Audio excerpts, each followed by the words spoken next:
Hello everyone, good morning. By the way, I'm Ricky May Alvar and my topic for today's video is about hardware. So, what is computer hardware?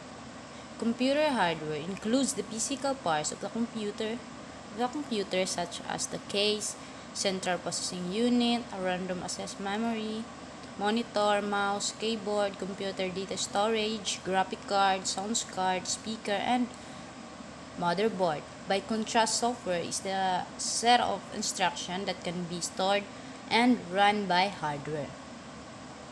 So, ang hardware dahil na siya ay ginatawag nga internal hardware and external hardware.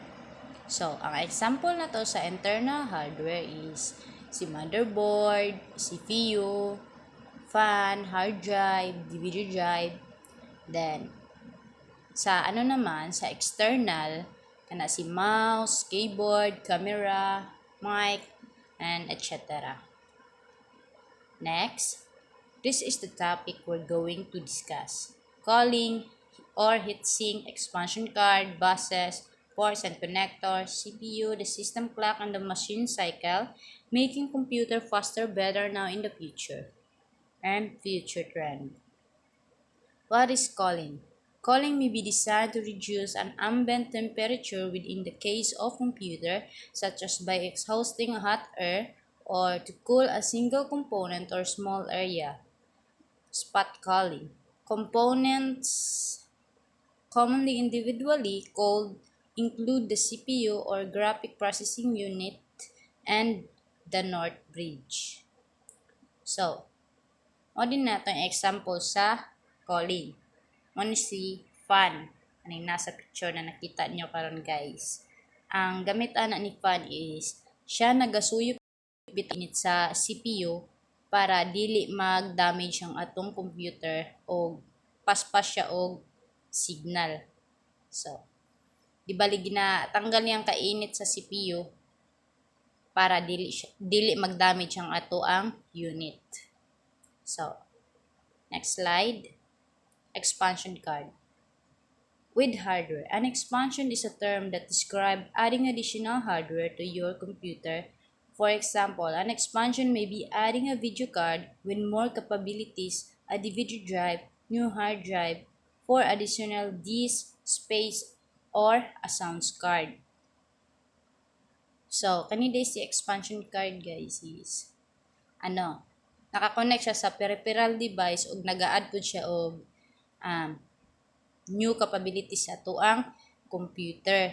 O napud tay isa ka kauban niya si expansion slot.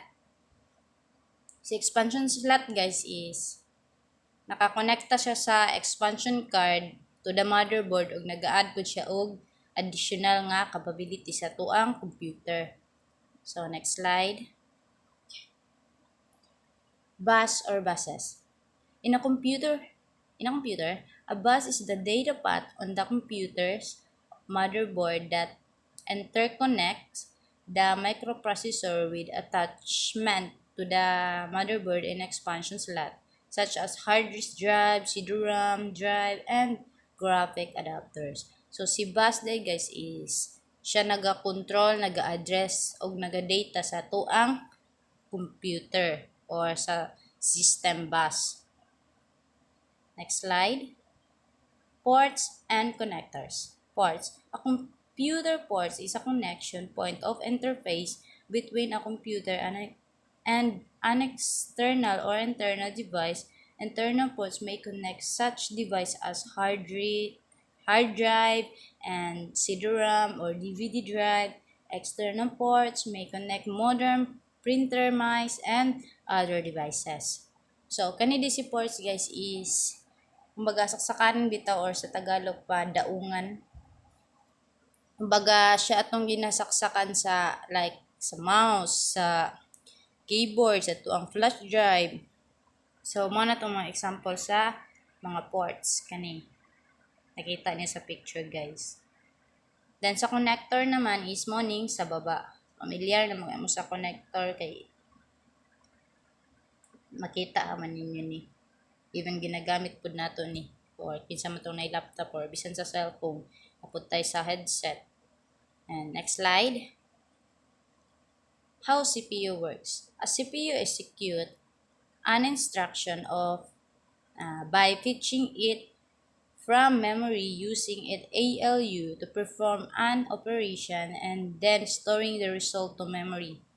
So, kini da si CPU guys is ginatawag siya og the brain of the computer kay siya magud naga control sa tanan. Kumbaga gina-control niya ang naa sa sulod sa motherboard sa ato ang computer. So, without CPU, dili gyud mag-function ang ato ang computer. So, gamit jud kay na si CPU guys. Next slide. The system clock on the machine cycle. The system clock is a device used in a computer which regulates the internal component of the computer by issuing a high-frequency signal. This signal ensures that all components are synchronized. So, kanida si system clock kay siya ay naga-synchronize sa signal sa atoang computer. Kumbaga gina-sure niya na ang mga parts sa atoang computer is na ay signal.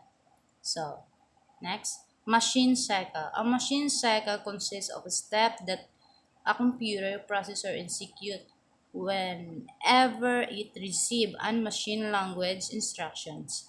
It is the most basic CPU operation, and modern CPU are able to perform millions of machine cycles per second. The cycle consists of 3 standard steps: fetch, decode, and execute. So, grabe di si CPU guys, no? Sa isa lang ka segundo, makahimo na siya og milyon-milyon nga cycle. So, ang ginagamit niya nga standard step is si fetch, decode, and execute. So, next slide. Making computer faster, better now in the future. Continually increasing computing power used to rest on solid foundation of every smaller, faster chip on the past decade, thought it has become a case of using more chip less efficiently.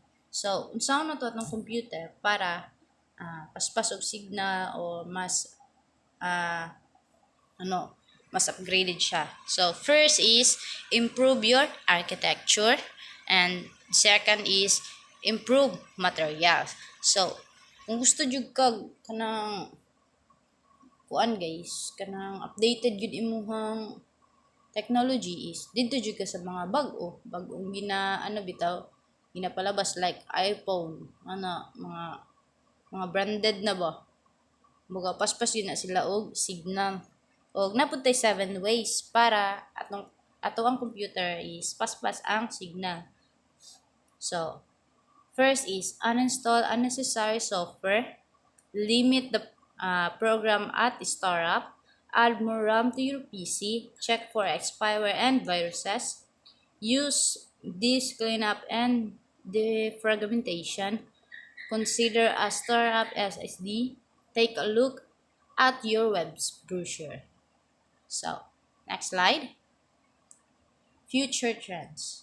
Future trends will likely fall into one of 5 categories commonly referred to by Fortunis on STEP.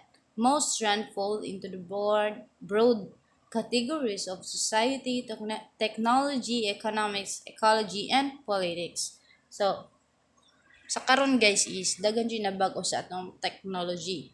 So, sa una kay typewriter lang man pag mamali ka kumuto na dahil nimo ang bond paper.